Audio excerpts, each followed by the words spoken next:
My name is Elena Carter, 38 years old. And I never imagined my own family could turn on me so cruelly. It was Christmas. Dinner in Brighton, England, the table alive with laughter and conversation. I had spent hours preparing the meal, my hands still sore from the endless work I had done to keep this family together. Then my father's voice suddenly cut through the warmth of the evening. You are nothing but a burden. We want to live without you. Leave right now. His words hit like a slap. My mother just smirked, swirling her wine silently, while my sister avoided my gaze, staring at her plate. The guests froze, their forks mid-air. My chest burned, but I refused to cry. I stood up, took my coat, and walked into the freezing night of Brighton, my steps firm. Despite the storm inside me, I could hear the whispers behind me, but I did not look back. I had given them everything, my dreams, my savings, and this was my reward. Have you ever been betrayed by the ones you love the most? Share your story in the comments and do not forget to subscribe to see how I turn this around. The next morning I pulled into Daniel's driveway, my suitcase rattling in the trunk. Daniel, my boyfriend, opened the door before I could even knock, concern written across his face. Are you okay? He asked, pulling me into his arms. I nodded, though my throat tightened. I had not slept, and my father's words still echoed painfully in my head. Inside his small living room felt like a haven far away from that dreadful Christmas dinner. I placed my laptop on the kitchen counter, my hands trembling as I logged into my bank account. I needed to see where I stood after walking away. When the screen loaded, my heart sank. The joint account I shared with my sister, meant for family bills, was missing thousands. My pulse quickened as I scrolled through the transactions. Multiple transfers appeared, each labeled Emma's boutique project. My sister had secretly funneled over $10,000 into a failed fashion venture without telling me. I had been managing that account, but with nearly $2,000 a month going out for the family, electricity, water, and mortgage, I had been too busy to check the balance closely, and Emma had counted on that. I leaned back, my breath catching. Years ago, I had built my graphic design studio from nothing, pouring my heart into it until clients were booking me months in advance. But when my father's medical bills piled up and my sister freelance work dried up, I sold the studio to keep them afloat. I paid for everything, their heat, their water, even the roof over their heads, while they treated me like an ATM, offering no thanks, no acknowledgement, only demands. Last night had proved it all over again. My father calling me a burden, my mother giggling over her wine, my sister staying silent. I had sacrificed my dream for them, and they did not care. I opened another tab, pulling up the family auto payment portal, my finger hovering over the screen as my father's sharp, cold voice echoed in my head. We want to live without you. Fine, I thought. Let us see how they manage. One by one I cancelled the electric payment, the water bill, the mortgage, the ones I had been covering since his surgery. With each deletion my hands steadied, a weight lifting, as if I had finally exhaled after years of holding my breath. Across the counter Daniel stirred his coffee, watching me. You sure about this? He asked quietly. I met his gaze, my jaw tight. They made their choice, I said. Now I am making mine. For the first time in years I felt a spark of control. My family had pushed me out, assuming they could still cash my checks. They were about to learn how wrong they were. Daniel set his mug down, leaning closer.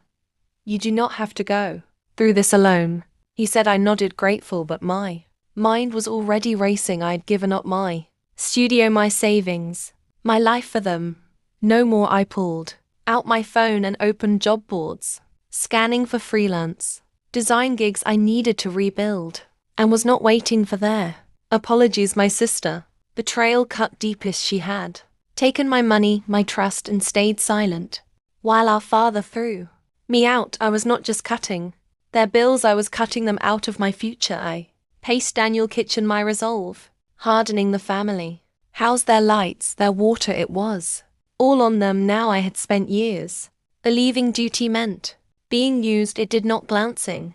At my phone I saw a new email, a small business needing a logo. It was not much, but it was a start. I am done being their safety net, I said.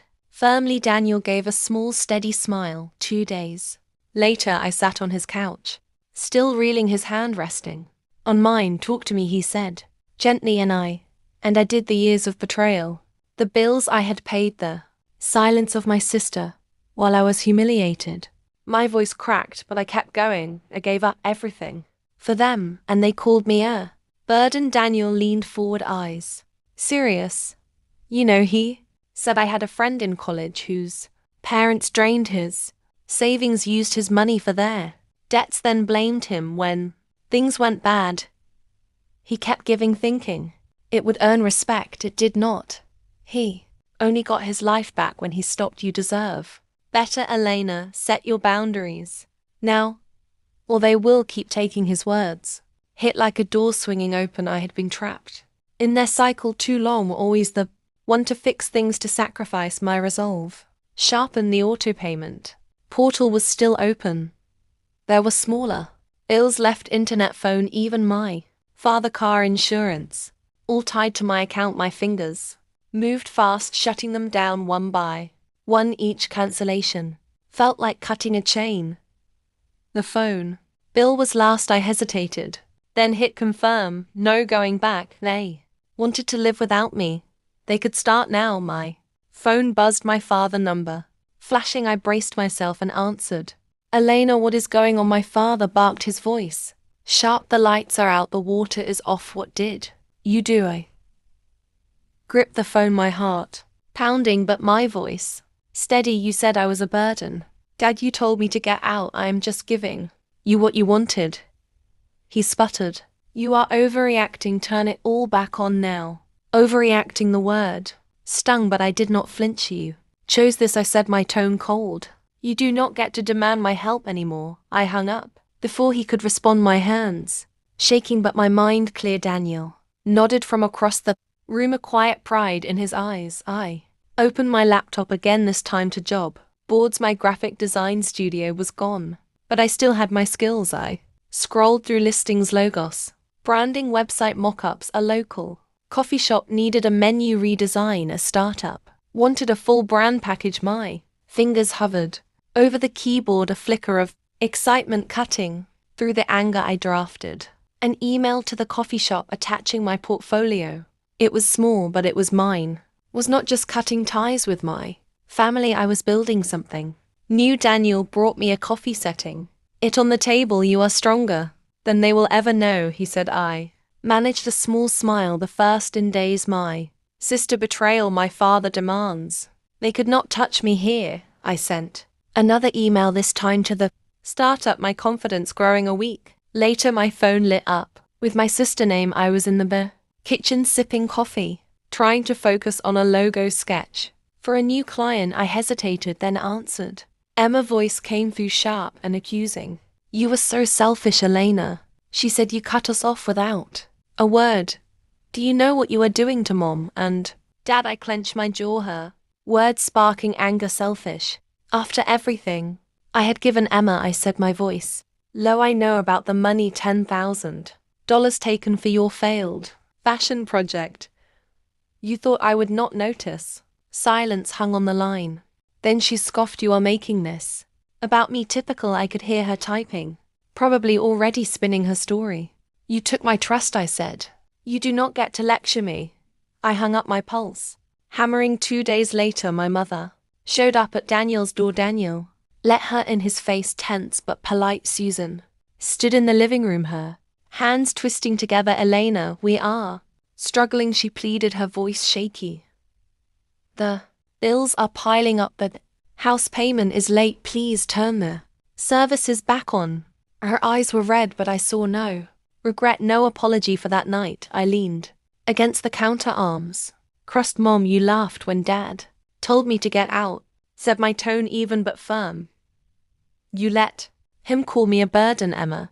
Used my money, and you said nothing. This is on her, not me. Susan face crumpled. We are family, she whispered. Family does not abandon each other. I shook my head. You abandoned Me first, I said, I am done carrying you all. She left, her shoulders slumped, but I felt no guilt. I had spent years bailing them out. No. More that evening, my phone buzzed with notifications. I opened Facebook, and there it was, Emma's post pinned at the top of her profile. Some people turn their backs on family when they need them. Most it read, Elena Carter thinks she is better than us, leaving her parents and sister too. Struggle, shame on her. My stomach twisted, not from hurt, but from fury. She had painted me as the villain, twisting the truth to save face. I scrolled through the comments, neighbors, old friends, even distant relatives chiming in. How could she do that, one wrote. Ungrateful, another said. My cousin Brian had shared the post, adding, heard they are barely getting by now. The post was spreading like wildfire in Brighton's close community, each share chipping away at my family's reputation. Daniel sat beside me, his hand on my shoulder.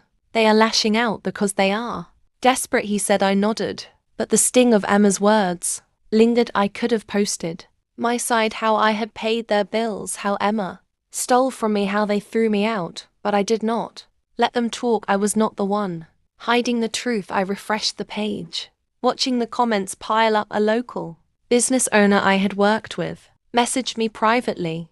Is this true? I thought you were better than that. I did not reply. Brighton was small and gossip traveled fast. My family's name was sinking and they had no one to blame but themselves. I turned off my phone, focusing on my laptop instead. Another client email had come in, a boutique needing a website redesign. I drafted a response, my fingers steady. Emma could scream on social media all she wanted. I was not backing down. My family thought they could guilt me into returning, but their words no longer held power. I glanced at Daniel, who was scrolling through his phone, frowning at the post. You do not need their approval, he said, looking up. You are building something better. I nodded, a quiet strength settling in the community. Might judge me now, but I would show them who I was through my actions, not their lies. 3 weeks later, my family's world was crumbling. Word reached me through a mutual friend. Their house in Brighton had gone dark. No electricity, no running water, a foreclosure notice was taped to their front door, the bank's red ink screaming unpaid debts. Emma's so-called boutique project had collapsed entirely, costing her a major design contract with a local retailer. She could not pay the rent on her office space and they had locked her out. My dad, desperate, had taken up odd repair jobs, fixing leaky faucets, patching walls, but the pay was barely enough for groceries, let alone saving their home. I heard it all secondhand, and each detail tightened a knot in my chest, not guilt but a dull ache for the parents I had once idolized. My phone buzzed relentlessly. Emma's name flashed first. Elena, you have ruined us, she shouted when I picked up. No power, no water, how could you? Her voice dripped with blame, as if I had forced her to drain my account. You took 10,000 for your project. I shot back, my tone sharp. You do not get to play victim now. She hung up, her silence louder than her words. Then my dad called, his voice weak. Daniel, I said, cutting him off before he could start. You told me to get out. I am not your bank anymore, he tried. Again, softer. We are losing everything. I swallowed hard, my throat tight. You lost me first, I said, and ended the call. Each rejection felt like a brick in a wall I was building around myself, solid but heavy. Turned my focus to my work, the one thing I could control. My laptop glowed with new emails, clients needing logos, flyers, website mock-ups. The coffee shop I had pitched to in Brighton had signed on, thrilled with my menu design. A startup sent a contract for a full branding package there. Feedback brimming with praise. I worked from Daniel's dining table, sketching ideas, tweaking color palettes. Every completed project fueled a fire in me, a sense of strength I had not felt in years. I was not just surviving, I was rebuilding piece by piece the life I had let my family take away. Another call came. Emma again. Please, Anna, she begged, her voice breaking. We are drowning, just pay the electric bill. I gripped my phone, my resolve unwavering. You made your choices, Rachel, I said, live with them. I hung up, my hands steady, but my heart twisting. I thought of my mom, picturing her in that dark house, her silence, at that dinner table still, stinging. I loved them once deeply, but love did not mean letting them use me. I pushed the thought aside, opening a new design, file a local bakery needed, a logo, and I dove in sketching, curves and flourishes, losing myself in the work. The news of my family struggles spread through Lincoln. A neighbor texted me, asking if the rumors were true. Lights off, house at risk. I did not respond. My dad repair jobs were not enough, and Rachel's reputation as a designer was sinking after her contract fell through. They were paying the price for their choices, just as I had paid for mine all those years, pouring my savings into their lives. I felt a pang, thinking of my parents' faces there, pride unraveling, but I had given enough. I sent an invoice to the startup, my bank account growing with every job. Each dollar was mine, earned by my hands, not theirs. I leaned back in my chair, staring at my latest design. The bakery logo was bold, vibrant, exactly what they had asked for. I smiled, a quiet pride settling in my family. Chaos was theirs to fix. Now I was done being their crutch. I saved my work, sent the file, and checked my email for new leads. A small museum in Lincoln wanted a brochure. Another opportunity, another step forward. I was not looking back. 2 months later, I heard my family had sold their house. They had moved into a cramped rental apartment on the outskirts of Lincoln, a far cry from the home I had kept afloat for years. The news came through a former neighbor, her voice hushed over the phone. My dad and my sister were barely speaking to anyone, she said, and my mom was keeping to herself. I set my phone down, a flicker of sadness passing through me, but it did not linger. I had carried their burdens long enough. That evening my phone chimed with a voicemail from my mum. I played it, her voice soft and halting. Anna, I am sorry for what happened at Christmas. Susan said we should not have treated you that way. I hope you are okay. No mention of fixing things, no acknowledgement of the years I had sacrificed, just words. Empty and late, I deleted the message without replying. My heart steady. I had spent too long waiting for apologies that changed nothing. My focus was elsewhere now, on myself, on my future. I had been pouring my energy into rebuilding my career. After weeks of freelance gigs, I took a leap and rented a small office space downtown, a corner unit with enough room for a desk and my design tools. I named it Mitchell Design Studio, a nod to the dream I had lost years ago. The first day I walked in, keys jangling in my hand, I felt a rush of pride. This was mine, no one could take it away. I set up my laptop, hung a few sample prints on the walls, and got to work. A local bookstore had hired me for a branding overhaul, logo, signage, even a website. Their owner emailed excited about my initial drafts. Another client, a Lincoln gym, wanted posters and social media graphics. My inbox was buzzing, each project a step towards something bigger. Mark was there every step of the way. He helped me move my equipment into the office, lugging monitors and boxes up the stairs. This place is perfect, he said, wiping sweat from his brow. I smiled, grateful for his unwavering support. We had grown closer these past months, our bond deepening through late night talks and shared meals. One evening, as we grabbed coffee at a cafe near my new office, he reached for my hand. You are unstoppable, he said, his eyes warm. I squeezed his hand back, feeling a spark of joy I had not known in years. With Mark, I was not just rebuilding my career, I was building a life. I spent my days sketching, tweaking designs, and meeting clients. That the bookstore owner stopped by, thrilled with the new logo, bold lines. The gym sent a glowing review, booking me for another project. My bank account was growing, not from family demands, but from my own work. I thought briefly of my sister, her failed boutique, a distant memory, and my dad struggling in that small apartment. Their choices had led them there, not mine. I pushed the thought away, focusing on a new email, a museum wanting a series of exhibit posters. I dove in sketching concepts, my mind alive with ideas. Mark joined me at the office one afternoon, bringing takeout from my favorite taco place. We sat on the floor laughing over spilled salsa, planning a weekend haiku. have come so far, he said, his voice soft but proud. I nodded, a warmth spreading through me. My studio was small, but it was a start. My clients were local, but they trusted me, and Mark, he was more than a boyfriend now, he was my partner in every sense. I looked around my office, the walls bare but full of possibility. This was my new beginning, and I was ready for it. 6 months later, I was fully on my own. My family had faded into silence. No more calls, no more pleas.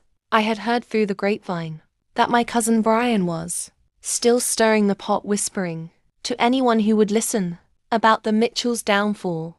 Their name carried a shadow now in Lincoln, a reminder of their choices.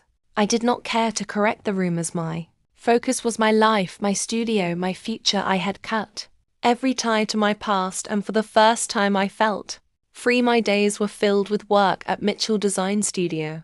Clients kept coming. A cafe needed a new sign, a non-profit wanted a campaign logo, a school asked for event flyers. My office buzzed with energy, my sketches piling up on the desk. I had built something real, something mine, from the ashes of the life I had lost. Every contract signed, every invoice paid was a victory. Lincoln's community was starting to know my name, not as the daughter of a struggling family, but as a designer who delivered. One evening, Mark took me to our favorite park by the sunken gardens. The air was warm, the sky streaked with pink. He was quieter than usual, his hand tight around mine. We stopped by the pond, the water glinting under the fading light. He turned to me, his eyes steady. Anna, he said, pulling a small box from his pocket.